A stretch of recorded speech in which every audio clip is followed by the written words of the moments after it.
नमस्कार शेतकरी मित्रांनो, राज्यामध्ये मान्सून पावसाने चांगलीच हजेरी लावली आहे। मान्सून पावसाने विदर्भातील धुळे, नंदुरबार, जालना यांसारख्या जिल्ह्यांमध्ये सध्या धुमाकूळ मातावला आहे। तसेच मराठवाड्यामधील बीड, लातूर, धाराशिव, परभणी यांसारख्या जिल्ह्यांमध्ये देखील शेती पिकांसाठी दिलासादायक असा सध्या पाऊस झाला आहे। परंतु राज्यामध्ये पुन्हा एकदा ढग दाटून येत असल्यामुळे राज्याच्या काही जिल्ह्यांमध्ये अति जोरदार ते मुसळधार पाऊस होण्याची अगदी दाट शक्यता हवामान विभागाने जाहीर केली आहे। याबद्दलची नवीन आकडेवारी देखील आज हवामान विभागाने जाहीर केली असून यामध्ये कोणकोणत्या जिल्ह्यांचा समावेश आहे आणि त्या जिल्ह्यामध्ये तालुक्यासहित हवामानाचा अंदाज तुम्हाला आजच्या व्हिडिओमध्ये देखील सविस्तरपणे पाहायला मिळणार आहे। त्यामुळे आजचा अत्यंत छोटासा व्हिडिओ नक्की शेवटपर्यंत पहा आणि तुमच्या जिल्ह्यामधील आजचा हवामान अंदाज सविस्तरपणे जाणून घ्या।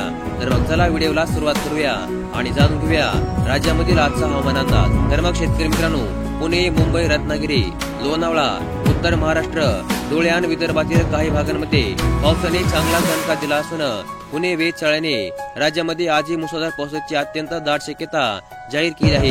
विशेष म्हणजे वेधशाळेने राज्यामधील काही जिल्ह्यांना सतर्कतेचा इशारा देखील आज जाहीर केला आहे। राज्यामधील अनेक भागांमध्ये मुसळधार ते अतिमुसळधार पावसाची शक्यता लक्षामध्ये घेता वेधशाळेने राज्यामधील काही जिल्ह्यांना देखील रेड अलर्ट जाहीर केला आहे। यामुळे नागरिकांना विशेष काळजी घेण्याचे आवाहन पुणे वेधशाळेने केले आहे। रेड अलर्ट जाहीर असलेल्या भागामधील नागरिकांनी खूपच आवश्यक असेल तेव्हाच घराबाहेर पडावे, अन्यथा घराबाहेर निघू नये अशा प्रकारचे आवाहन देखील पुणे वेधशाळेने केले आहे। पुणे वेधशाळेने दिलेल्या माहितीनुसार महाराष्ट्रामध्ये वादळी वाऱ्यासह अति मुसळधार पावसाची अगदी दाट शक्यता सध्या वर्तवण्यात येत आहे आणि या पार्श्वभूमीवर राज्यामधील कोकण, मध्य महाराष्ट्र आणि विदर्भामधील काही जिल्ह्यांना रेड अलर्ट जाहीर करण्यात आला आहे। वेधशाळेने कोकणामधील रत्नागिरी, मध्य महाराष्ट्रामधील सातारा, विदर्भामधील भंडारा, चंद्रपूर, गोंदिया आणि गडचिरोली या जिल्ह्यामध्ये अतिमुसळधार पावसाची शक्यता आज जाहीर केली आहे आणि या पार्श्वभूमीवर या संबंधित 6 जिल्ह्यांना रेड अलर्ट जाहीर करण्यात आला आहे। दक्षिण कोकणामधील रायगड, मध्य महाराष्ट्रामधील कोल्हापूर आणि दक्षिणेकडील काही जिल्ह्यांमध्ये देखील मुसळधार पावसाचा अंदाज जाहीर करण्यात आला आहे। आजपासून 21 जुलैपर्यंत कोकण आणि पश्चिम किनारपट्टीवर जोरदार पाऊस होणार आहे असे देखील IMDBने जाहीर केलं आहे।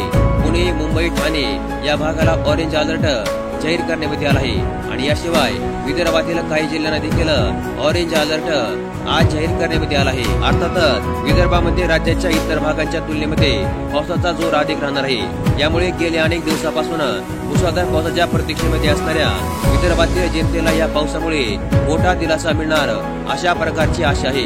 तर मग अशा प्रकारची हवामान अंदाजाबद्दलची एक अत्यंत महत्त्वपूर्ण अशी अपडेट आज आपण या व्हिडिओमध्ये पाहिली आणि अशाच प्रकारच्या अपडेटसाठी आपल्या चॅनलला सबस्क्राईब करून ठेवा, व्हिडिओ देखील लाईक करा। धन्यवाद।